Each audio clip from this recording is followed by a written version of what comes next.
பேரன்பு கொண்ட உங்கள் அனைவருக்கும் எனது பணிவான வணக்கம். கடவுள் நம்பிக்கை. கடவுள் நம்பிக்கை என்பது மிகவும் பலம் வாய்ந்த, சக்தி வாய்ந்த ஒரு விஷயமாக ஆதிகாலம் தொட்டே இருக்கிறது. கடவுள் மீது வைக்கின்ற நம்பிக்கை மிகப்பெரிய அற்புதங்களையும் மிக ஆச்சரியகரமான பல பலன்களையும் மனித குலத்திற்கு தந்துள்ளது. கடவுள் நம்பிக்கை எப்பொழுது உருவானதோ அப்பொழுதே கடவுள் நம்பிக்கையின்மை, கடவுள் இல்லை என்கின்ற கருத்தும் உருவாக ஆரம்பித்து விட்டது. கடவுள் உண்டு என்றாலும் கடவுள் இல்லை என்றாலும் கடவுளுக்கு கவலை இல்லை. கடவுள் உண்டு என்று நாம் சொன்னாலும் கடவுள் இல்லை என்று சொன்னாலும் அதை பற்றி கடவுளுக்கு கவலை இல்லை. கடவுள் அன்பிலே இருக்கிறார், மனித நேயத்திலே இருக்கிறார், இரக்கத்திலே இருக்கிறார், கருணை வடிவாக இருக்கிறார். இந்த கருணை நிறைந்த மாந்தர்கள் எங்கிருந்தாலும் அவர்களிடத்திலே கடவுள் தன்மை இருக்கிறது. அன்பு நிறைந்த மாந்தர்கள் எங்கிருந்தாலும், மனிதர்கள் எங்கிருந்தாலும் அவர்களிடத்திலே கடவுள் இருக்கிறார். ஒருவன் கடவுளை மறுத்து பேசினாலும் அவன் அன்பு நிறைந்தவனாக இருந்தான், மனித நேயம் மிக்கவனாக இருந்தான், கருணை மிக்கவனாக இருந்தான், அவனுக்குள்ளும் கடவுள் இருந்து கொண்டிருக்கிறார். கடவுள் வெளிப்படுகிறார், அவன் மூலமாக கடவுள் வெளிப்படுகிறார். அதை அவன் உணர்வதில்லை, அவனுடைய அறியாமையாக. ஆகவேதான் மகான்கள் அனைவரும் அன்பே சிவம் என்றனர், கடவுள் அன்புமயமானவர் என்றனர். ஆக அன்பிலே இறைவன் இருக்கிறார். அந்த அன்பு மிகவும் சக்தி வாய்ந்தது. அதாவது பிரதிபலன் எதிர்பாராத பரிசுத்தமான அன்பு சக்தி வாய்ந்தது. அன்புதான் இன்ப ஊற்று, அன்புதான் உலக ஜோதி, அன்புதான் உலக மகா சக்தி. ஆக அந்த அன்பு இவ்வளவு சக்தி வாய்ந்ததாக இருப்பதற்கு காரணம் கடவுள் அன்பாகவே இருக்கிறார், அன்பு மயமாக இருக்கிறார். ஆகவேதான் அது அவ்வளவு சக்தி உடையதாக இருக்கிறது. மக்களையும் உயிரினங்களையும் அனைத்தையும் நேசிப்பவர்கள் கடவுளை நேசிப்பவர் ஆகிறார்கள்.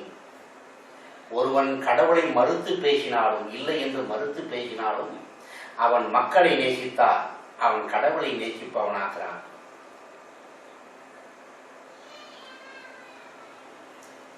மரம் செடி கொடிகளை நேசித்தால் அவன் கடவுளை வழிபடுகின்றான்.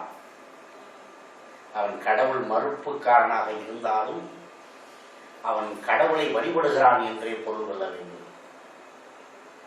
ஆகவே கடவுள் இல்லை என்று ஒருவன் கோருவதை பற்றி கடவுள் கவலைப்படுவதில்லை. கடவுள் உண்டு என்று கூறிக்கொண்டு இரக்கமற்ற மனிதனாக இருந்தால் அவனை கடவுள் வெறுக்கின்றார்.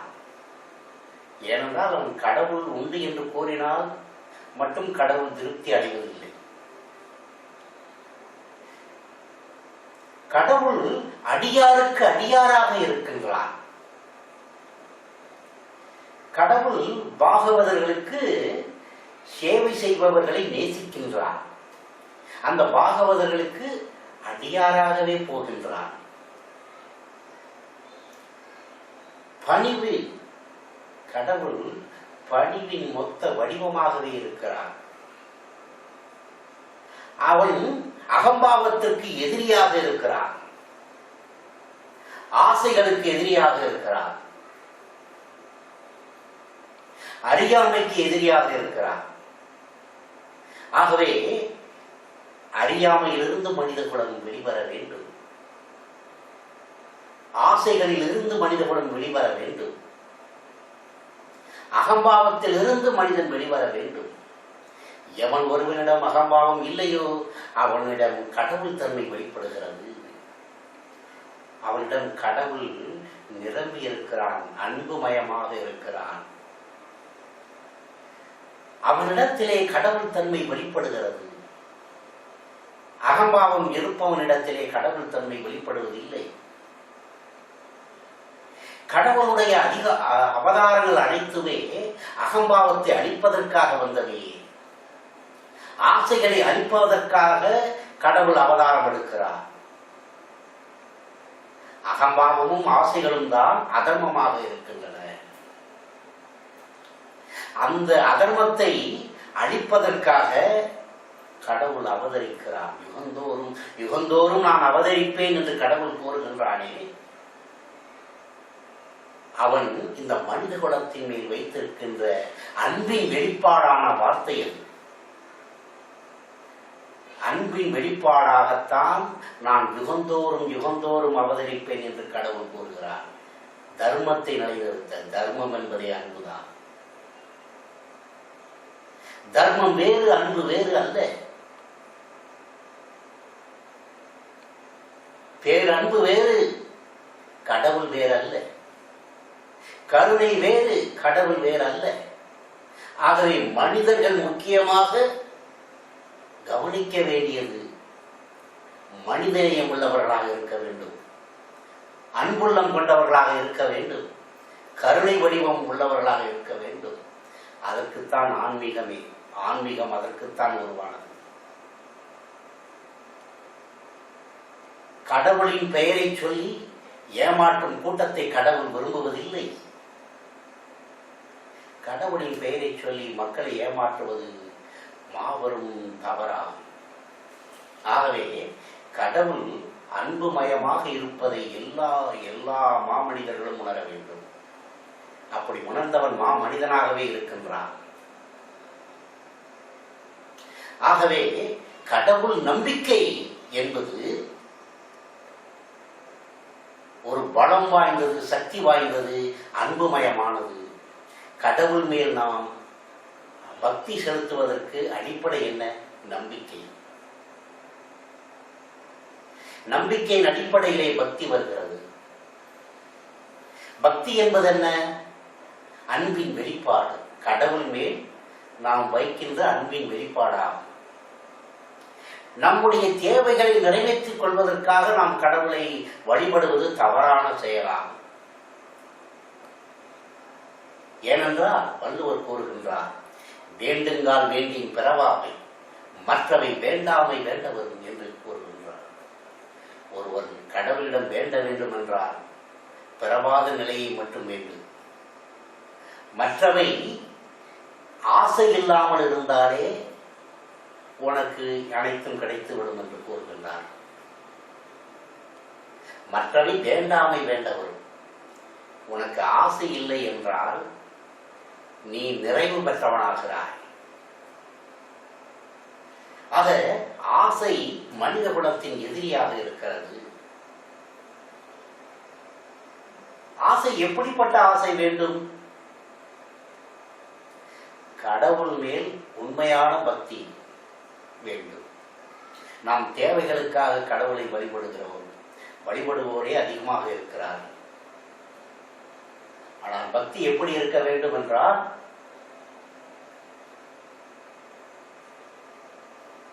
நாம் அப்பா கடவுள் வள்ளலார் வேண்டினாரே, அப்பா நான் வேண்டுதல் கேட்டல் புரிதல் வேண்டும், ஆவியர்களுக்கெல்லாம் நான் அன்பு செய்ய வேண்டும் என்று வேண்டினார் அல்லவா? அதற்போல் கடவுளிடம் நாம் வேண்டுதல் வைக்க வேண்டும். அப்படிப்பட்ட வேண்டுதல் வேண்டும், அப்படிப்பட்ட மனம் வேண்டும். இந்த உலகம் முழுமையாக நலம் பெற வேண்டும் என்று கடவுளிடம் வேண்ட வேண்டும். அப்பா, நான் வேண்டுதல் கேட்டருள் புரிதல் வேண்டும், ஆறுகளுக்கெல்லாம் அன்பு செய்ய வேண்டும் என்று கேட்டார். அதாவது இந்த உலக நலத்திலே அக்கறை கொண்டவர்கள் மீது கடவுள் அக்கறை காட்டுகிறார், அவர்கள் மீது அன்பு காட்டுகிறார், அவர்களை கடவுள் நேசிக்கிறார். அப்படிப்பட்ட மனிதர்களைத்தான் கடவுள் விரும்புகின்றார். சுயநலத்தோடு வாழக்கூடியவர்களை கடவுள் விரும்புவதில்லை. உண்மையிலேயே சுயநலம் என்பது கடவுள் பார்க்கிறது. உலக நலமே ஒருவனுடைய சுயநலமாக இருக்க வேண்டும். அதுபோன்ற அந்த அளவிற்கு மனித மனம் பறந்து விரிந்ததாக, உயர்ந்ததாக, அப்படிப்பட்ட பக்தி உடையதாக இருக்க வேண்டும். ஆக மக்கள் நம்பிக்கை கடவுள் மீது வைப்பது, தனக்கு ஒரு காரியம் நடக்கவில்லை என்றால் கடவுள் மீது பழியை போடுகின்றனர். கடவுளை பலர் திட்டக்கூட ஆரம்பித்து விடுகின்றனர். கடவுளுக்கு கண் இருக்கிறதா, காது இருக்கிறதா, மனம் இருக்கிறதா என்றெல்லாம் கேட்க ஆரம்பித்து விடுகின்றனர். ஏனென்றால் அவர்கள் தேவைகள் நிறைவேறவில்லை, கடவுள் நிறைவேற்றி தரவில்லை என்பதற்காக ஒருவன் கேட்டவுடன் கடவுள் அதை செய்துவிட வேண்டும். இது பக்தி அல்ல. கடவுளை அவன் வேலைக்காரனாக பார்க்கிறான். ஏனென்றால் அவனுடைய கர்மாவை அவன் அவன் நினைத்து பார்க்கவில்லை, அதை உணரவில்லை. அவனுடைய கர்மாதான் அவனுக்கு எதிரி. அவனுடைய தோஷங்கள் எப்படி உருவாகின்றன? அவனுடைய கர்மாக்கள் மூலமாக உருவாகின்றன. அதன் மூலமாக பல காரியங்கள் நடக்கவில்லை என்றால் கடவுள் மீது பழி போட்டு விடுகின்றனர். கடவுள் அதை செய்வதே இல்லை, யாருக்கும் எந்த கெடுதலும் செய்வதில்லை. உண்மையில் கடவுள் எல்லோருக்கும் எப்பொழுதும் நன்மையை செய்த வண்ணம் அறிந்து கொண்டிருக்கிறார். மனிதர்கள் பக்குவம் அடைந்தவர்களாக வர வேண்டும், அவர்கள் அறிவு மிக்கவர்களாக இருக்க வேண்டும் என்று விரும்புகிறார். கடவுள் பகுத்தறிவோடு மனிதனை படைத்திருக்கிறார். அந்த பகுத்தறிவை பயன்படுத்த வேண்டும் என்று விரும்புகிறார். மனிதன் அப்படி பயன்படுத்துகின்றானா? கடவுள் இல்லை என்பதற்கு பகுத்தறிவை பயன்படுத்தி கொண்டிருக்கிறார். அது பகுத்தறிவு அல்ல. பகுத்து பகுத்து உணர வேண்டும். ஒவ்வொரு வார்த்தையும் கடவுளை பகுத்து பார்த்தால் நீ கடவுளை காணலாம். ஏன்னா பகுத்தறிவு உனக்கு இருந்தால் உன்னால் கடவுளை உணர முடியும். பகுத்தறிவு உனக்கு இருந்ததானால் நீ கடவுளை உணரலாம், கடவுளை அறியலாம், கடவுளுடைய திருவடியை நீ பற்றலாம், கடவுளை உன்னால் பார்க்க முடியும். ஞானிகள் அனைத்திலும் கடவுளை பார்க்கின்றனர். ஆனால் அறியாமையால் இருக்கின்ற மனிதன் கடவுளை பார்க்க முடிவதில்லை. காரணம் அவனுக்கு அறியாமை. நான் கடவுளை பார்த்தால்தான் நம்புவேன் என்று கூறுவது ஒரு மடமைத்தனம். ஏனென்றால் அவன் அன்பை உணராதவன், அவன் கருணையை உணராதவன், மனித நேயத்தை உணராதவன். அதிலெல்லாம் கடவுள் வெளிப்படுகின்றார். அதை ஏன் இவன் மறுக்கின்றான்? கடவுள் அன்பிலே இருக்கின்றார் என்பதை ஏன் இவன் மறுக்கின்றான்? கடவுள் கருணையில் இருக்கின்றார் என்பதை இவன் ஏன் மறுக்கின்றான்?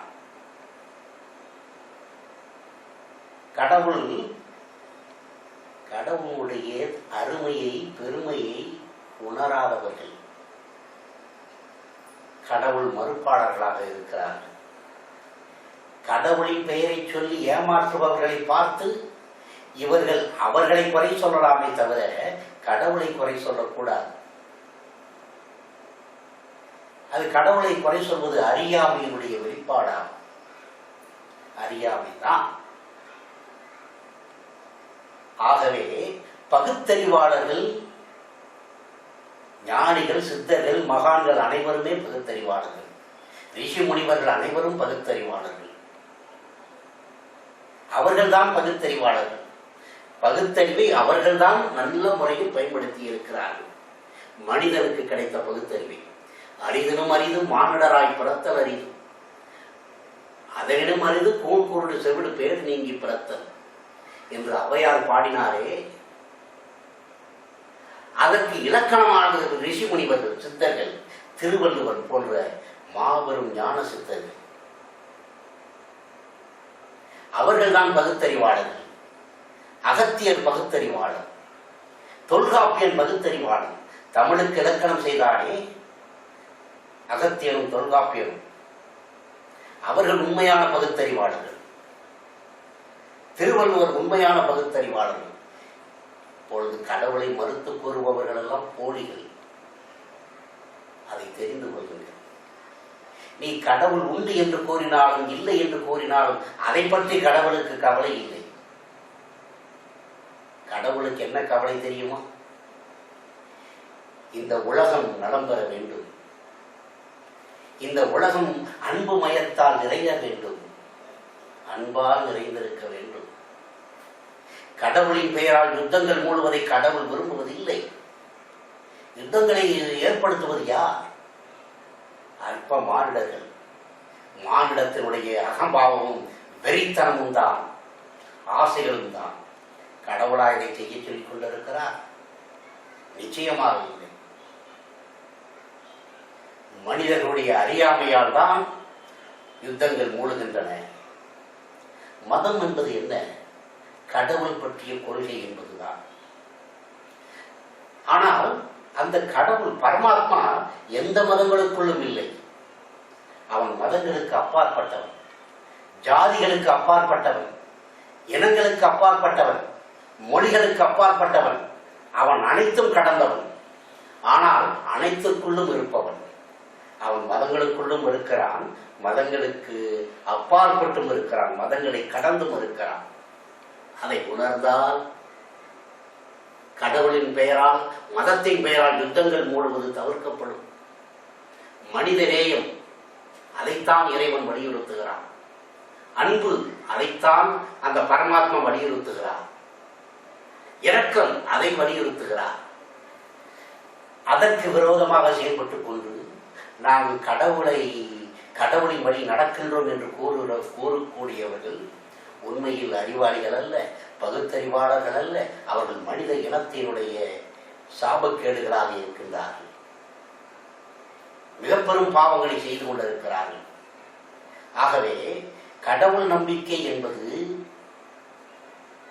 நிச்சயமாக அன்றிலிருந்து இன்று வரை படிப்படியாக இன்று வரை நிலைத்திருப்பதற்கு காரணம் என்ன? அதை யாரும் நிச்சயமாக கடவுள் நம்பிக்கை உலகத்திலிருந்து வேரோடும் மண்ணோடும் பிடுங்கி எறிய முடியாது. ஏனென்றால் அப்படி பிடுங்கி எறிய நினைப்பவர்கள் பிடுங்கி எறியப்படுவார்கள். உண்மையில் கடவுள் நம்பிக்கை என்பது மிக பெரும் சக்தியை மனிதர்களுக்கு தருகிறது, மிக பெரும் நலனை தருகிறது. மனிதனும் தெய்வமாகலாம் என்று காட்டுவது ஆன்மீகமாகும். மனிதனை உயர்த்துவது ஆன்மீகமாகும். தாயை வழிபட சொல்வது ஆன்மீகமாகும். மக்களை உயர்த்துவது ஆன்மீகமாகும். மக்களை பண்படுத்துவது ஆன்மீகமாகும்.